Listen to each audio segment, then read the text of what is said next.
Sibiri septembre kalo kile mugan ani wolowula sanba fila ni mugan ani duuru DMS TV channel muso ani cɛ yɔrɔ ni ɲatuma aw bisimila DMS TV sanfɛ foli an tan n'o b'an kanubaga n'a lamɛnbagaw bɛɛ lajɛlen Mali kɔnɔ ani Mali kɔ kan aw ka dɔn kibaru ni o wagati selen san'an ka da se an ka bi kunnafonibaw ma ni k'olu da aw tulo kan an bɛ aw hakilina jigin k'aw bɛ se k'an dɛmɛ ni kunnafoni ka ni n'a carili ni k'aw hakilinaw di hakilina jɔyɔrɔ la wali kɔfɛ bi kunnafoniba minnu b'an bolo ni k'olu da aw tulo kan o dɔw bɛ tali kɛ alamisa tɛmɛnen septembre kalo kile mugan ani duuru sanba fila ni mugan ani duuru an ka Mali état-major général des armées ale bɛ communiqué kɛ nin don kofɔlen na communiqué min kɔnɔna na a bɛ laseli yɛrɛ kɔni kɛ ko arabadon septembre kalo kile mugan ani naani sanba fila ni mugan ani duuru an ka Mali fintigilakaw ye opération dɔ yɛrɛ kɔni kɛ ne ka ɲɛsin banbacogo ma o daga sigiyɔrɔ ma Buguni région yɛrɛ kɔni kɔnɔna na ko opération in kɛra sebaaya ye an ka Mali fintigilakaw bolo ka d'a kan k'a sera kɛ sababu yɛrɛ kɔni n'u sera ka cɛnni don banbacogo ma ninnu daga sigiyɔrɔ saba in na min bɛ Buguni région kɔnɔna na.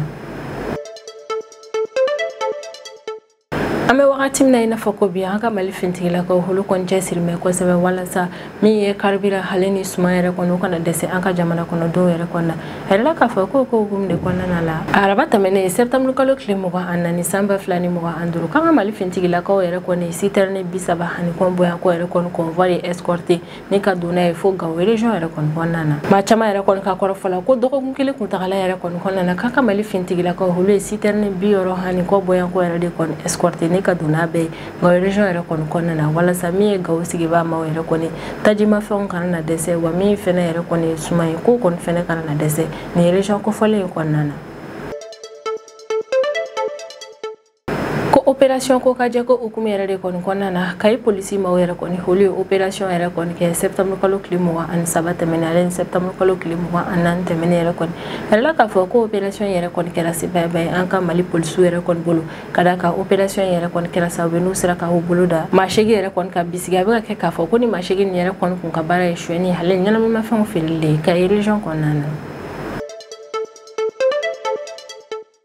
An ka Mali autorité yɛrɛ kɔni kun taara plainte min yɛrɛ kɔni tigɛ Algérie kama Cour internationale de la justice yɛrɛ kɔnɔna an ye kunnafoni yɛrɛ kɔni sɔrɔ ko don tɛmɛnenw na min ye Algérie ma olu ka jaabi kɛ ne ka ɲɛsin ni plainte kofɔlen yɛrɛ kɔni ma ko Algérie kɔni y'a yira k'a fɔ ko min ye Cour internationale de justice maaw yɛrɛ kɔni k'a dɔnniya tɛ u la ka ɲɔgɔnna affaire in yɛrɛ kɔni ɲɛnabɔ o kɛra sababu yɛrɛ kɔni ni min ye Cour internationale de justice maaw y'a yira k'a fɔ k'olu yɛrɛ kɔni tɛ se ka Mali dɛmɛ nin kan kan k'u tɛ se ka kiiri in yɛrɛ kɔni tigɛ o yɛrɛ de kɔni na olu fɛnɛ dossier in yɛrɛ kɔni datugu an bɛ wagati min na i n'a fɔ ko bi kabini wagati tɛmɛnenw na Cour internationale de justice maaw kɔni y'a yira k'a fɔ ko olu tɛ se ka nin kiiri in yɛrɛ kɔni tigɛ ko fɔ ni Algérie kɔni y'a yira k'a fɔ k'a dɔnniya bɛ olu yɛrɛ kɔni na ka nin kiiri sugu nin yɛrɛ kɔni tigɛ nka y'a ye k'a fɔ min ye Algérie yɛrɛ kɔni o y'i ban ni ka taa nin kiiribulon in yɛrɛ kɔni na ka taa nin kiiri in tigɛ ani Mali yɛrɛ kɔni ni ɲɔgɔn cɛ la an ka Mali autorité yɛrɛ kɔni ka kɔrɔfɔ la ko Algérie yɛrɛ kɔni kelen ye ni k'i ban ka taa nin plainte in yɛrɛ kɔni jaabi Cour internationale de justice yɛrɛ kɔni na ko b'a yira k'a fɔ ko Algérie yɛrɛ de kɔni nɔ bɛ a accusé don fɛn min na de la.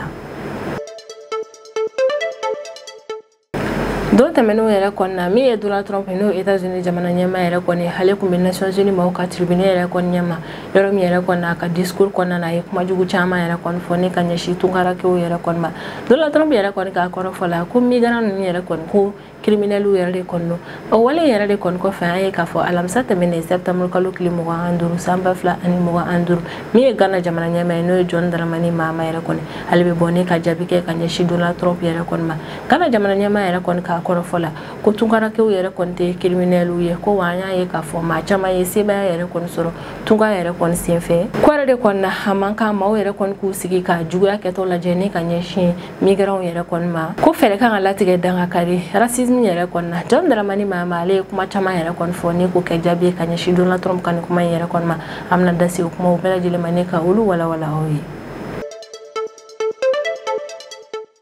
Wagati tɛmɛnenw yɛrɛ kɔni na journalistes kun ye ɲininkali tɛ kun Donald Trump yɛrɛ kɔni na k'a ɲininka ko ni Russie ka drone yɛrɛ kɔni donna Union européenne jamanaw kɔnɔna na qu'est-ce que ko Union européenne mɔgɔw yɛrɛ kɔni bɛ se ka Russie ka drone nin gosi o ko jaabi yɛrɛ kɔni na min ye Donald Trump ale y'a yira k'a fɔ k'awɔ ko ni Russie yɛrɛ kɔni ka drone donna OTAN ka jamanaw yɛrɛ kɔni kɔnɔna na ko OTAN bɛ se ka olu ka drone yɛrɛ kɔni gosi o ko yɛrɛ de kɔni hukumu kɔnɔna la Russie ale ka lasigiden bɛ Faransi jamana kɔnɔna na ni o ye Alexei Meshkov yɛrɛ kɔni ale y'a yira k'a fɔ ko ni don o don OTAN maaw yɛrɛ kɔni a kɔrɔbɔni ka ilusi kɔni ka drone dɔ yɛrɛ kɔni gosi walima ka ilusi ka avion yɛrɛ kɔni gosi ka da ka ko avion yɛrɛ kɔni donna OTAN jamana dɔ la kelen yɛrɛ kɔni kɔnɔna ko min ye kɛlɛ ko kɔni bɛ wuli o don yɛrɛ kɔni na ilusi ka lasigiden bɛ Faransi ka jamana kɔnɔna na o ka kɔrɔfɔ yɛrɛ kɔni na ko kuma caman mɔgɔ wɛrɛw yɛrɛ kɔni ka avion bɛ don olu ka jamana yɛrɛ kɔni kɔnɔna na wa u b'olu ka espace aérien yɛrɛ kɔni violer ko nka don kelen da kelen olu ilusi ma deli ka maa si ka avion yɛrɛ kɔni gosi kɔrɔ de kɔni ni don min OTAN maaw kɔni y'a kɔrɔbɔ k'a fɔ k'u bɛ olu ilusi yɛrɛ kɔni ka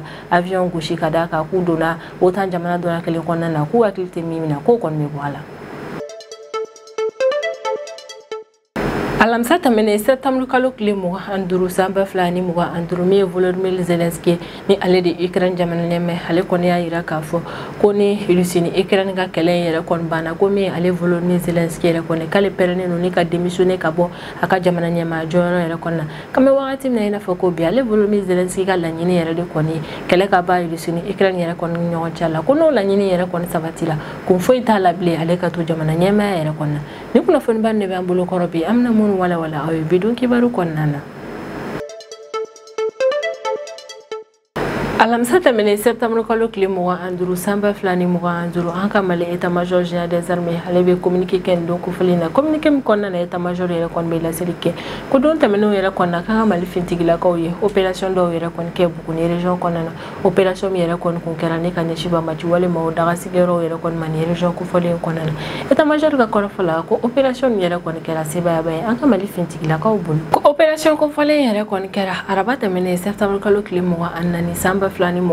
sufɛla yɛrɛ kɔni fɛ ne ka dugu jɛ septembre kalo tile 25 la san 2025 ko opération yɛrɛ kɔni kɛra ne ka ɲɛsin Banbaci walima o dagasigiyɔrɔ 3 de ma ni région kofɔlen kɔnɔna na ko opération sen fɛ kan ka Mali fintigilakaw yɛrɛ kɔni frappe ni yɛrɛ kɔni kɛra ne ka ɲɛsin kɛrɛnkɛrɛnnenya la Siakadugu Kekɔrɔ ale ni Jalakɔrɔ kungo yɛrɛ de kɔni kɔnɔna na ko ni zone 3 ni yɛrɛ kɔni kun ye Banbaci walima o dagasigiyɔrɔ dɔ yɛrɛ de kɔni an ka Mali fintigilakaw kabini olu yɛrɛ kɔni bɔra kalama u taara frappe kɛ ne ka ɲɛsin ni kungo kɔnɔna 3 ni yɛrɛ kɔni ma frappe min yɛrɛ kɔni kɛra sababu ni Banbaci walima o dagasigiyɔrɔ min kun bɛ yɔrɔ ni yɛrɛ kɔni na ka dagasigiyɔrɔ nin bɛɛ lajɛlen cɛ état-major yɛrɛ kɔni ka kɔrɔfɔ la ko ni zone 3 ni yɛrɛ kɔni kun ye Banbaci walima o yɛrɛ kɔni dagasigiyɔrɔ ye kɛrɛnkɛrɛnnenya la Banbaci walima minnu yɛrɛ kɔni kun bɛ na jamana kɔnɔdenw bagabaga ale ni ko ni Banbaci walima ni yɛrɛ de kɔni kun bɛ wale juguw kɛ ne ka ɲɛsin an ka jamana kɔnɔdenw yɛrɛ kɔni ma nka an ka Mali fintigilakaw u kɔni ye dankari ninnu ka ɲɛnamaya yɛrɛ kɔni na ka da ka frappe ni yɛrɛ kɔni kɛra sababu ni ka cilen don yɔrɔ in yɛrɛ kɔni na ale ni maa minnu kun bɛ a kɔnɔna na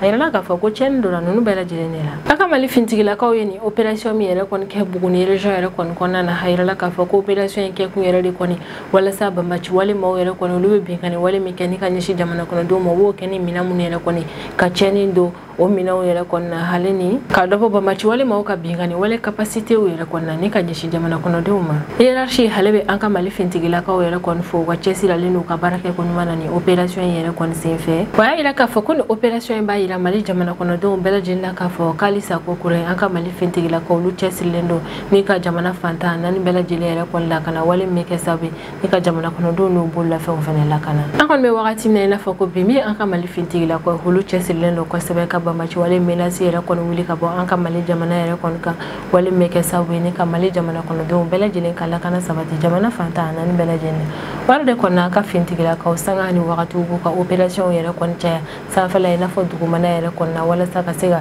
jamana kɔnɔdenw débarrasser ni ka bɔ Banbaci walima o menace la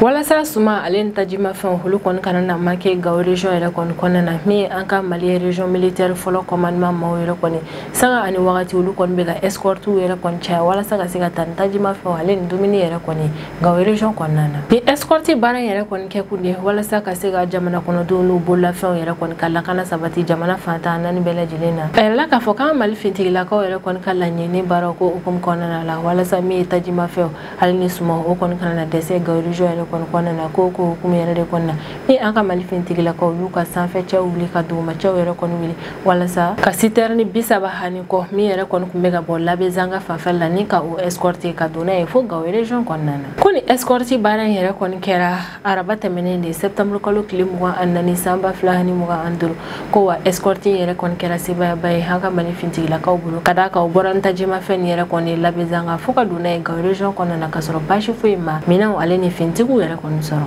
kan Mali fintigilakaw yɛrɛ kɔni filɛ ni ka ni citerne 30 minnu yɛrɛ kɔni fɛnɛ ladon Gao region yɛrɛ kɔni kɔnɔna na ko kɛra sababu ni a yirala k'a fɔ ko dɔgɔkun kelen kuntagala yɛrɛ kɔni kɔnɔna na kan Mali fintigilakaw olu ye citerne 60 hani dɔɔni bɔyanko yɛrɛ de kɔni escorté ni ka don n'o bɛɛ Gao region kɔnɔna na an bɛ wagati min na i n'a fɔ ko bi sanga ani wagati an ka Mali fintigilakaw olu kɔni bɛ ka u ka mission yɛrɛ kɔni caya walasa jamana fantan naani bɛɛ lajɛlen jamana kɔnɔdenw yɛrɛ kɔni k'u ka vie kɛ lafiya yɛrɛ kɔnɔ o la u bɛ fɛɛrɛ bɛɛ lajɛlen latigɛ walasa suma hali ni taji ma fɛ o kɔni kana na dɛsɛ ni yɔrɔ ninnu na Colonel Ibrahim Samassa ni ale de ye zone kofɔlen commandant yɛrɛ kɔni ale bɛ hakilinajigi yɛrɛ kɔni kɛ k'a yira k'a fɔ ko ni opération ni yɛrɛ kɔni kɛ kun ye kun kelen de ye ni o ye sanga ani wagati ka taa tajimafɛnw yɛrɛ kɔni di ni région kofɔlen ma ni yɛrɛ kɔni ma walasa carburant ko dɛsɛ o kɔni kana na mɛn ale ni minnu yɛrɛ kɔni fɛnɛ bɛ u profiter ni ko in fɛ ni ka tajimafɛnw yɛrɛ kɔni sɔngɔ gɛlɛya wale mɛn ka sababu ye ni kana ni gɛlɛya région yɛrɛ kɔni kɔnɔna na ko opération in kɛ kun de walasa ka ni fɛn nin bɛɛ lajɛlen de bali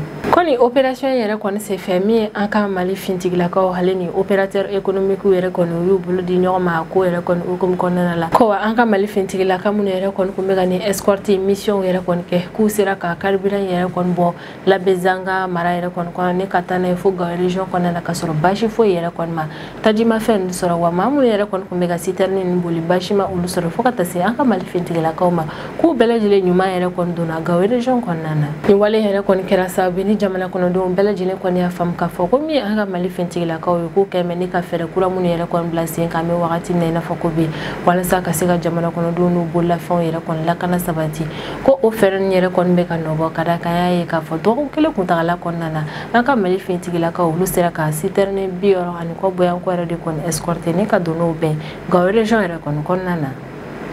ko opération anti-criminel ko hukumu yɛrɛ kɔni kɔnɔna na n'o opération yɛrɛ kɔni tɔgɔ ye ko opération ko ka jɛ yɛrɛ kɔni ko hukumu yɛrɛ de kɔni kɔnɔna la septembre kalo tile 23 ni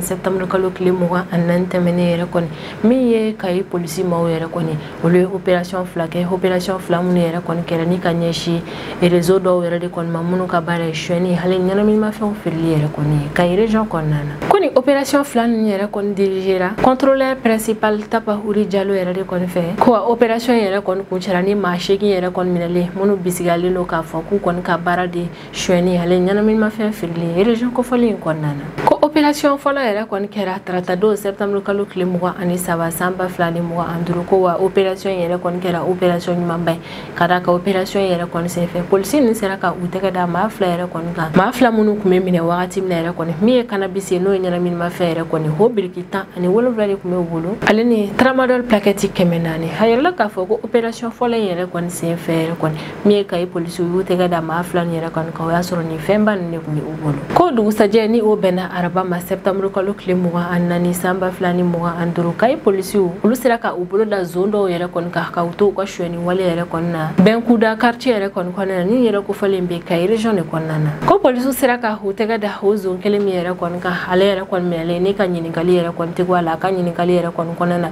a y'a yira k'a fɔ ko maa 5 bɛ ale yɛrɛ kɔni nɔfɛ olu ye ale ka complice ye o yɛrɛ kɔni kelen min ye polisiw y'u senna teliya joona ni ka taa o maa 5 ninnu fɛnɛ minɛ joona yɛrɛla k'a fɔ ko maa minnu yɛrɛ kɔni minɛna nin ko hukumu yɛrɛ kɔni kɔnɔna na olu si b'a bɔ san 20 la ni k'a bila san 29 na k'a kɔni bɛ ka bisiya k'a fɔ k'u sen donna suɲɛni caman yɛrɛ kɔnɔna na région kofɔlen in kɔnɔna na ko ni opération nin yɛrɛ kɔni senfɛ min ye polisiw sera ka u bolo da fɛn dɔw yɛrɛ kɔni kan ni o dɔw yɛrɛ kɔni na moto caman bɛ u la u bɛ ka bisiya moto minnu na k'a fɔ k'u kɔni y'o sɔrɔ u ka suɲɛni yɛrɛ de kɔni sira fɛ ale ni telefɔni caman yɛrɛ kɔni na ko min ye polisiw sera ka u bolo da ni fɛnba ninnu fɛnɛ ka opération in senfɛ min ye commissaire Jalo yɛrɛ kɔni a ye a ka cɛdenw fo kosɛbɛ u ka cɛsiralen don u ka baara kɛ ko ɲuman na ni opération in senfɛ wa a bɛ hakilinajigi yɛrɛ kɔni kɛ ko opération ko ka jɛ o kɔni kɛ kun de ye walasa min ye criminalité yɛrɛ kɔni ka o kɛlɛ ale ni jɛɲɔgɔn min bɛ tɛmɛ jamana kɔnɔdenw ale ni fintigilakaw ni ɲɔgɔn cɛ la ka dɔ fara o kan walasa an bɛ se k'an ka Mali fintigilakaw dɛmɛ cogo min ni ka an ka jamana lakanani baaraw kɛ ko donna nataw yɛrɛ kɔni na maa 8 minnu yɛrɛ kɔni minɛla Kayi polisiw yɛrɛ kɔni fɛ olu kɔni bɛna nata an ka Mali kiritigilamaw yɛrɛ kɔni ɲɛma walasa u ni min yɛrɛ kɔni ka kan u ka se ka da u ka wale jugu ko yɛrɛ kɔni na ko nka an bɛ wagati min na fɔ ko bi halisa sɛgɛsɛgɛli baaraw yɛrɛ kɔni bɛ sen na walasa n'a sɔrɔ complice wɛrɛ yɛrɛ kɔni kun bɛ ni maa 8 na u ka walejuw kɔnɔna na ka se ka u bolo da o complice nin kan walima n'a sɔrɔ réseau yɛrɛ de kɔni bɛ ninnu bolo ka fɛrɛla tigɛ ka o réseau kofɔlen in cini ka bɔ an ka jamana kɔnɔna na kayi polisi maaw yɛrɛ kɔni u bɛ kayi sigibaa maaw yɛrɛ kɔni encourager kosɛbɛ halisa u ka continuer ni ka signaleli yɛrɛ kɔni kɛ ni u bisigara maa minnu yɛrɛ kɔni ka ko kɛta la ka da ka ko yɛrɛ de kɔni bɛ kɛ sababu n'u bɛ fintigilakaw yɛrɛ kɔni dɛmɛ jamana lakanani baaraw yɛrɛ kɔni na wali min bɛ kɛ sababu ni ka na ni région fɛnɛ ka ɲɛtaga yɛrɛ kɔni ye kayi polisiw yɛrɛ kɔni filɛ ni ka ni opération ba minnu kɛ n'u ye sɛbɛn sɔrɔ opération nin bɛɛ lajɛlen yɛrɛ kɔni na yɛrɛ la k'a fɔ ko yɛrɛ kɔni b'a yira kayi sigibaa maaw la k'a fɔ ko min ye fintigilakaw yɛrɛ kɔni olu cɛsirilen don région kofɔlen yɛrɛ kɔni lakana sabatili yɛrɛ kɔni na o yɛrɛ de kɔni na k'a ka min ye jamana kɔnɔdenw ye o fɛnɛ ka fintigilakaw dɛmɛ u ka cɛsiri baara nin yɛrɛ kɔni na walasa an bɛ se ka jɛ ɲɔgɔn fɛ ni ka an ka jamana ka lakana sabati Marsi kalo tile 31 tɛmɛnen su ni ka dugujɛ avril kalo tile fɔlɔ la san 2025 Algérie hale Mali ka drone min yɛrɛ kɔni gosi ka drone yɛrɛ kɔni to Tɛnzan Watɛn ni yɛrɛ kɔni localité min bɛ an ka Mali jamana kɔnɔna na ni yɔrɔ in bɛ kɛrɛnkɛrɛnnenya la Mali hale ni Algérie ka frontière fanfɛla yɛrɛ kɔnɔ na a yɛrɛ la k'a fɔ ko min yɛrɛ kɔni Mali autorités ye ni wale yɛrɛ kɔni kɔfɛ olu taara plainte tigɛ Algérie yɛrɛ kɔni kama cour internationale de justice yɛrɛ kɔnɔ na o plainte ko hukumu yɛrɛ de kɔni kɔnɔna na min ye cour internationale de justice maaw ye olu ka jaabi yɛrɛ kɔni bɔ o y'a yira k'a fɔ k'u ye ni affaire in yɛrɛ kɔni dossier datugu ka d'a kan ko min ye Algérie ale kɔni banna ne ka plainte in yɛrɛ kɔni lakodɔn ko cour internationale de justice maaw yɛrɛ kɔni Mali autorités la kunnafoniya nin ko in yɛrɛ kɔni na septembre kalo tile 19 tɛmɛnen san 2025 ko a ɲani u yɛrɛ kɔni ka nin cikan yɛrɛ kɔni lase Mali autorités ma o y'a sɔrɔ min ye Algérie ale kɔni y'a yira k'a fɔ k'a dɔnniya tɛ cour internationale de justice maaw yɛrɛ kɔni na ka ni ɲɔgɔnna affaire jugement yɛrɛ kɔni kɛ Algérie yɛrɛ kɔni kelen ni ka nin wale yɛrɛ kɔni kɛ o kɛra sababu ni ka kumaw yɛrɛ kɔni cɛ Mali yɛrɛ kɔni ka fanfɛla la ka da kan bɛ wagati min na i n'a fɔ ko bi min an ka Mali gouvernement maaw yɛrɛ kɔni olu tɛ ka ko yɛrɛ kɔni dogo bilen u y'a fɔ kɛnɛ ka da yɛrɛ kɔni na ko min ye Algérie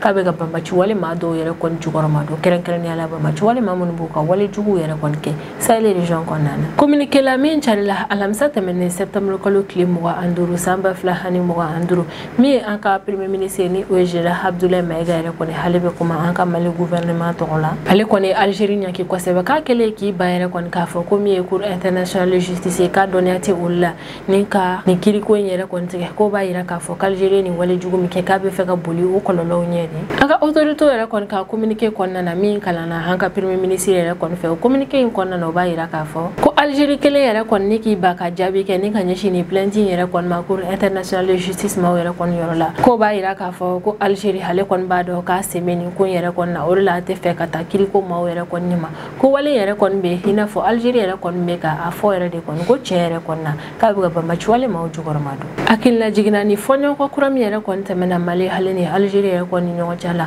o ko yɛrɛ kɔni daminɛna marsi kalo tile 31 tɛmɛnen su ni ka dugujɛ avril kalo tile fɔlɔ la san 2025 wagati min na Algérie ale kɔni Mali ka drone dɔ gosi Mali ka jamana kɔnɔna na a la k'a fɔ ko wagati min Algérie ale bɛ Mali yɛrɛ kɔni ka drone yɛrɛ kɔni gosi o y'a sɔrɔ Mali ka drone kun bɛ mission de surveillance dɔ yɛrɛ de kɔnɔna Mali ale ni Algérie ka frontière fanfɛla la ko Algérie kelen ni ka Mali yɛrɛ kɔni ka drone gosi ka sɔrɔ drone bɛ an ka Mali territoire yɛrɛ kɔni kɔnɔna na ko yɛrɛ kɔni kɛra sababu ni Mali ale kɔni bɛ ka Algérie ɲaki kosɛbɛ ko min ye Mali ka souveraineté ko ye ko Algérie bɛ ka o violer o yɛrɛ de kɔni kɛra sababu ni Mali autorités yɛrɛ kɔni kun taara plainte tigɛ Algérie kama cour internationale de justice yɛrɛ kɔni na walasa olu ka se ka kiiri tigɛ Mali ale ni Algérie ni ɲɔgɔn cɛla la communiqué yɛrɛ kɔni kɔnɔna na an ka Mali autorités bɛ tila ka sinsin a kan ko kura ye k'u b'a fɔ bɛɛ ɲɛna ko wa u tɛ namara don kuma yɛrɛ kɔni na ko min ye Algérie k'ale bɛ ka jukɔrɔma dɔ kɛ ni ka ɲɛsin banbaci wale maa dɔw ma minnu b'u ka wale jugu kɛ Sahel région kɔnɔna na an ka Mali autorités yɛrɛ kɔni ka nin déclaration yɛrɛ kɔni bɛ kɛ wagati dɔ la o y'a sɔrɔ min ye fɔɲɔgɔnkɔ ye o kɔni ɲagamɛ Mali ale ni Algérie ni ɲɔgɔn cɛla la hali n'a sɔrɔ Mali ale tun bɛ fɛ ka nin ko in yɛrɛ kɔni kiti tigɛ kiiritigɛ yɔrɔw yɛrɛ kɔni na hali n'a sɔrɔ o sira yɛrɛ kɔni ma se ka kɛ sebaaya ye an ka Mali autorités yɛrɛ kɔni bolo min ye Mali ale bɛ wulimada kɛ ni ka ɲɛsin Algérie ma ko Algérie ale ka baara kɛ ni ŋaniya ɲumanya yɛrɛ kɔni walasa basigi ka na région kɔnɔna na a ka baara kɛ ni ŋaniya ɲumanya yɛrɛ kɔni walasa bɛɛ lajɛlen ka lakana bɛ se ka sabati ale ni fɛɛrɛ yɛrɛ kɔni ka latigɛ min ye région kɔnɔna yɛrɛ kɔni ɲɛtaga ka dugu o kɔnɔna na min an ka Mali gouvernement maaw yɛrɛ kɔni u bɛ layidu ta k'u bɛ fɛɛrɛ bɛɛ lajɛlen latigɛ ka baara sugu bɛɛ yɛrɛ kɔni kɛ walasa Mali yɛrɛ kɔni ka lakana u ka se ka sabati wale min bɛ kɛ sababu ni Mali jamana kɔnɔdenw n'u bolila fɛn fɛnɛ kan lakana bɛ sabati Mali fantan a naani bɛɛ lajɛlen na an kɔni bɛ wagati min na i n'a fɔ ko bi n'a sɔrɔ an ka Mali autorités yɛrɛ kɔni u bɛna taa plainte tigɛ Algérie kama kiribulon wala yɛrɛ kɔni na o m'o kunnafoni yɛrɛ kɔni di maa ma an bɛ wagati min na i n'a fɔ ko bi bɛɛ lajɛlen yɛrɛ kɔni sigilen ne ka an ka Mali autorité yɛrɛ kɔni ka jaabi kɔnɔ nin ko in yɛrɛ kɔni ko hukumu kɔnɔna la bɛɛ jigi dalen don a kan k'a fɔ ko min ye Mali autorité o tɛna na nin ko in yɛrɛ kɔni bila ta ko bɛna na ko in sama yɛrɛ kɔni fo ka taa fɔ Algérie ale ka ɲangi a ka wale kɛta in na sisan an bɛ tɛmɛ n'an ka jamana kɔfɛ kibaruyaw ye o kɔnɔna na an bɛ taa États-Unis jamana kɔnɔna na alamisa tɛmɛnen septembre kalo tile 25 san 2025 Ghana jamana ɲɛmaa ni o ye John Dramani Mahama yɛrɛ kɔni ale tun bɛ ONU maaw yɛrɛ kɔni ka tribune yɛrɛ kɔni ɲɛmaa yɔrɔ min yɛrɛ kɔni na John Dramani Mahama bɛ welemada kɛ ni ka ɲɛsin diɲɛmɔgɔ yɛrɛ kɔni ma ko juguya tali ni ka ɲɛsin migrants yɛrɛ kɔni ma ko in bɛ ka juguya diɲɛ kɔnɔ an bɛ wagati min na i n'a fɔ ko bi ko a ma ka diɲɛmɔgɔ k'i sigi ka o ko in yɛrɛ kɔni lajɛ i n'a fɔ ko yɛlɛ ko yɛrɛ kɔni o yɛrɛ de kɔni na John Dramani Mahama a bɛ welemada Wala de kɔnna John Dramani Mahama yɛrɛ kɔni a b'a yira k'a fɔ ko maaw yɛrɛ kɔni ka u ko kɛcogo don an bɛ wagati min na i n'a fɔ ko bi a yɛlɛla k'a fɔ ko John Dramani Mahama ale ye nin kuma min yɛrɛ kɔni fɔ ONU tribune yɛrɛ kɔni na a ka kuma in kɔnɔna na a kun bɛ ka États-Unis jamana ɲɛmaa de jaabi ni o ye Donald Trump ye ka d'a kan Donald Trump yɛrɛ kɔni ka intervention yɛrɛ kɔni na ONU tribune na a y'a yira k'a fɔ ko ale Donald Trump ye politique min sigi a ka jamana kɔnɔna na walasa ka se ka migrants yɛrɛ kɔni kɛlɛ États-Unis jamana kɔnɔna na ko o kɔni ye politique ɲuman yɛrɛ kɔni o yɛrɛ de kɔni na John Dramani a bɛ bɔ ne ka kuma ka ɲɛsin Donald Trump yɛrɛ kɔni ma ko min ye juguya kɛli ni ka ɲɛsin dunanw yɛrɛ kɔni ma ko maaw kana na o ko ta k'o kɛ kulonkɛ ko yɛrɛ kɔni John Dramani Mahama ka kuma yɛrɛ kɔni na ONU tribune yɛrɛ kɔni na a bɛ kuma tilennenya yɛrɛ kɔni na a tɛ ɲagami don ko in na a y'a yira k'a fɔ ko wagati yɛrɛ kɔni sera kuma namaralenw yɛrɛ kɔni fɔli ka dabila o ka bila kɛrɛfɛ ka juguya yɛrɛ kɔni ta i n'a fɔ k'o tɛ koba ye k'a kɛ i n'a fɔ ko min jatelen tɛ k'o ka dabila ko walejugu kɛli ni ka ɲɛsin dunanw ma ale ni racisme yɛrɛ kɔni ko wagati dɔ yɛrɛ kɔni sera dangakari o ko in na a man kan maaw yɛrɛ kɔni k'i sigi k'o ko in yɛrɛ kɔni lajɛ i n'a fɔ ko kojugu de tɛ ko ka sɔrɔ kojugubaw de don Ghana jamana ɲɛmaa yɛrɛ kɔni ka kɔrɔfɔla k'an bɛ wagati min na i n'a fɔ ko bi ko farafin caman yɛrɛ kɔni bɛ olu ye ɲɛ sɔrɔ wa u ye sebaya yɛrɛ kɔni sɔrɔ jamana wɛrɛw la k'ale bɛ kariya ko k'a fɔ yɛrɛ kɔni ko maa minnu yɛrɛ kɔni bɛ taa tunga la jamana wɛrɛw kɔnɔna na k'u takun tɛ walasa ka o jamana man ka jamana minɛw la ko ale bɛ kariya k'a fɔ ko maa yɛrɛ kɔni fɛnɛ tɛ criminels ye John Dramani Mahama ka kɔrɔfɔla ko wagati yɛlɛma yɛrɛ kɔni fɛnɛ nɔ bɛ kosɛbɛ jamana kɔnɔdenw boli la ni ka bɔ ka jamana kɔnɔna na ko ni kɛnɛ jalan yɛrɛ kɔni cayara kosɛbɛ villagew kɔnɔna na ni o wale yɛrɛ kɔni nana kɛ sababu ni hali mɔgɔ sigili o yɔrɔ ninnu na a bɛ gɛlɛya ka d'a kan yɔrɔ bɛ kalaya kosɛbɛ ko n'o yɛrɛ kɔni kɛra k'an wajibiyalen yɛrɛ kɔni don ne ka boli ka bɔ an sigiyɔrɔw la min ye John Dramani Mahama ye ni o ye États-Unis jamana ɲɛmaa ale kɔni bɛ nin jaabi in de kɛ ni ka ɲɛsin Donald Trump ka nin kuma yɛrɛ kɔni ma